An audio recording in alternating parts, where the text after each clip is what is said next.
Alright, this is my lead smelting equipment, or melting equipment. In any case, let's start off with the pot that I have fixed up, or hot plate that I fixed up.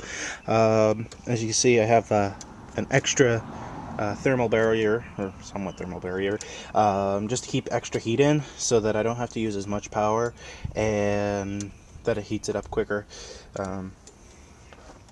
As you can see, I use this from a rice cooking pot. I just took the aluminum insert, cut off the lip, flared it out by hammering it on the table, and then cut out the inside with my Dremel, and then flared it inward so that I could fit the pot in, and it's a nice lip that's not sharp. And then once the pot's in there, let's see. Once the pot's in there, it's all nice and dandy. I have a screw in the back so that the pot handle used to be there, and I just took off the handle and put a hole, and I can screw in that, and that keeps the pot in there pretty good if I tip the whole pot to get all the lead out. And then here's the lid. It keeps a lot of the smoke in, actually, just by keeping the lid in when I'm melting the wheel weights.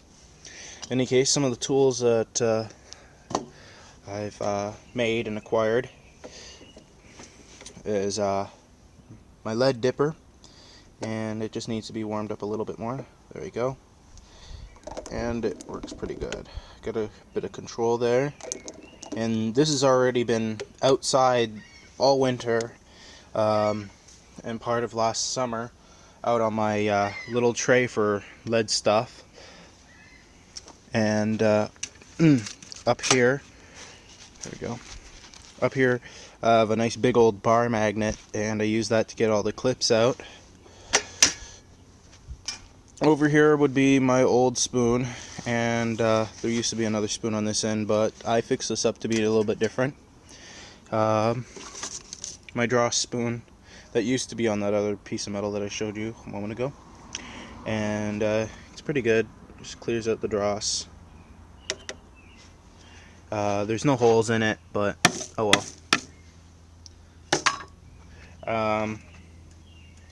One of my favorite ways of making ingots is just a miniature muffin pan or bread pan, and I just have it on the wood there so I don't burn my table, and so I can just change the angle so it's nice and flat. Here's a nice good ingot that I made. It's about 10 pounds, 9.5, 10 pounds, give or take. I don't have a proper scale, so in any case, this is from just plain old stick-on wheel weights, and it's nice and blue and purple and a whole bunch of nice weird colors.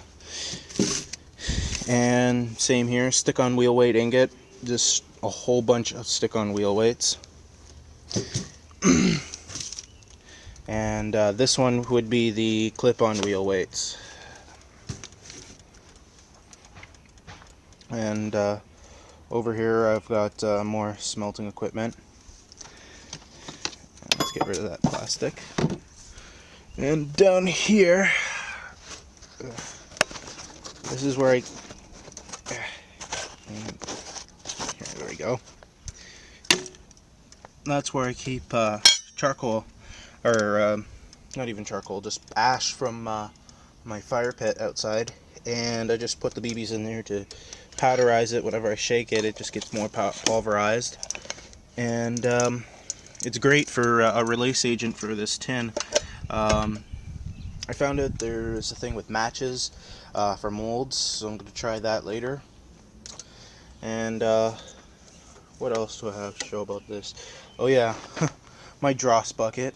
And the way I collect these, since I don't have a vehicle yet, I'm using these, just, you know, big old containers, and I just take 2 of these and tie a rope around them, and once they're filled up I tie a rope around them, and then put that on my bike and tie that around the front handlebar part, and take off with these, and it's great. I sort them while I'm in the shop so that I only come home with lead in a majority.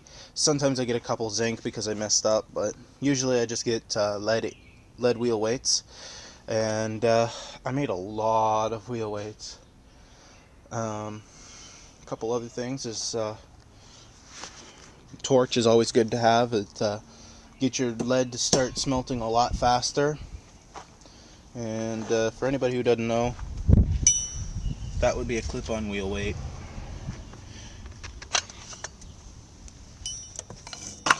And this would be a stick-on wheel weight.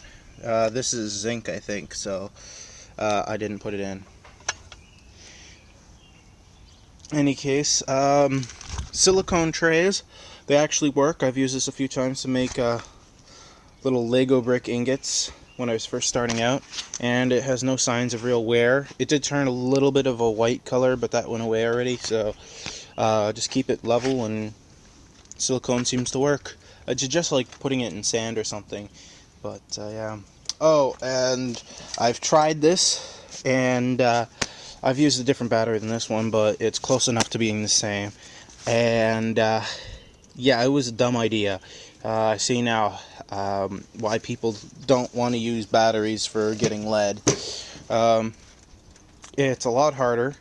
I have to like put on a whole big area so that I don't spill any of this, and it's no real liquid in that type of battery anyway, but weird lead oxide paste, if I'm right, and I don't want that anywhere near my stuff. And I took it apart, got the parts that I thought were lead, put them in my pot, and got like a couple drops. Well, not really, a little bit more than that, but just to get that, I actually had to put in a whole bunch more lead, basically a plate like this of lead I had to put in the pot just so that the dross would float above the lead and I can actually scoop it apart and get it all in one place. But you know, it wasn't worth my time and effort to do all that, so no batteries for me.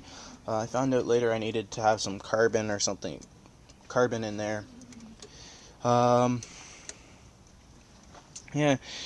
I gotta go find some kind of mold so I can cast different things.